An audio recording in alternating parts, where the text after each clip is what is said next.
Hi guys, it's Bailey. Welcome back to my channel. Today's video I am going to be showing you the beginner's guide to gymnastics. So how I'm going to do this is kind of talk a little bit about what gymnastics is, kind of some things about it, and some things that you should know before maybe starting it or if you just recently started it. Now this also does apply to self-taught gymnasts. You do not have to be a gym-taught gymnast, okay? Self-taught gymnasts are still gymnasts, and this is very important for any gymnast, whether they're gym-taught or self-taught. So let's get started. Talk about is kind of like the events and what gymnastics is. So in men's gymnastics there are 4 events: beam, bars, floor, and vault. For men's gymnastics there's 6 events. That's floor, vault, parallel bars, high bar, pommel horse, rings. And most commonly when people think of gymnastics, they most time think of floor, which is tumbling. So when I actually started gymnastics, I was actually doing tumbling. I pretty much just called it gymnastics just because I was doing flips on the ground. So just don't get that confused. If all you want to really learn how is to tumble and do like flips and stuff, then that's just tumbling. But gymnastics is those 4 events. Very important to wear. I think a lot of people wonder, what do I wear? So commonly gymnasts would normally wear something like leotards.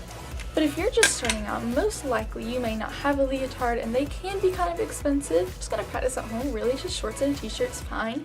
But if you're actually planning on actually doing classes, especially competition, if you decide you wanted to do just like regular recreational classes, it is I think having a leotard is very useful, because I find that when I first started actual gymnastics, I was the only person in a t-shirt and shorts. When I do like handstands on beam, my shirt would like fly up and it would cover my face and I couldn't see anything, and you get sick and tired of constantly adjusting it. So having a leotard is very useful, but obviously if you don't have one, shorts and shirt or leggings would work just as fine.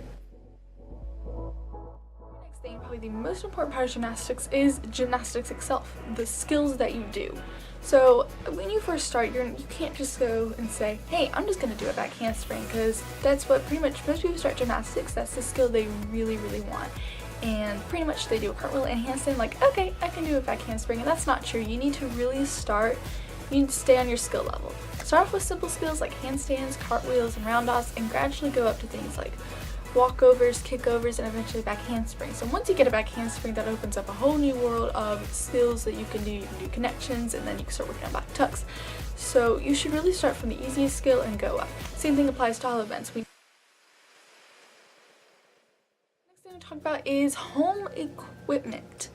It's very important, I think, if you're a gymnast and you would really like to practice at home, to actually have equipment such as mats. Now, I used to tumble for years just on the grass and it was fine, but after I started upgrading my skills, after a while I started getting really just scared of tumbling on the grass, and it was already too hard and I couldn't really do anything super difficult because it was just grass and there was like dirt all on it and rocks and stuff. You know, obviously if you're just gonna work on handstands and cartwheels, you really don't have to go buy a mat. But if you would like a mat, I think it's very useful to get. Best place to get mats are probably eBay. I would never buy directly from a mat seller like Tumble Track or anything like that, because you're going to pay way more for a mat that's kind of small and not the best quality. I have a mat and it's 10 foot and I got it off eBay, brand new, and it was under $70. And if I would have bought it on like Tumble Track, a 10-foot mat would have been like over $200. So just keep that in mind. If you'd like things like beam and bars, you can also buy those as well, and you can actually make them at home. They're a little obviously a lot of people don't want to do that just because they're like, oh, that's super unsafe and you may not have room for it, and if you want something that you can take down and move around and stuff, then obviously you're going to want to just buy one. But I actually have a bar. It's pretty much built into the ground, and my dad built that for me. But I do have a beam that I can just, if I wanted to, I could take it inside. It's kind of heavy. I don't think I would want to. But you can also make your own equipment, but you can pretty much find most gymnastics equipment online. Pretty much just look up gymnastics equipment.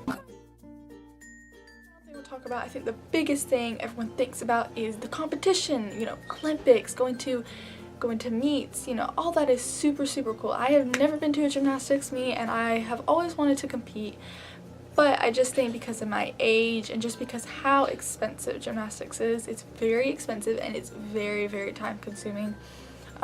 So I pretty much am now self-taught for the most part. I haven't been to gym in a while, but competing to me sounds super fun. All the people that I know that do compete, they're like, it is really cool. You know, it is a lot of work. It's not easy. Gymnastics is not easy, but they say how cool and fun it is. There are 10 levels, 1 through 10, and then those are the USAG levels, and then there are levels, the Excel levels. Those are bronze, silver, gold, platinum, and diamond. Of course, a lot more to competing. You do practice a lot more. And eventually, if you'd like to go to the Olympics, you obviously have to be a very high level gymnast, but then you would go elite, and then you could try to go to the Olympics. So hope this helped you out. If you have any more questions about gymnastics, please don't refrain from commenting them down below. If you guys enjoyed this video, make sure that you give this video a thumbs up, and that you comment, you share, and subscribe. I'll see you all in my next video. Bye!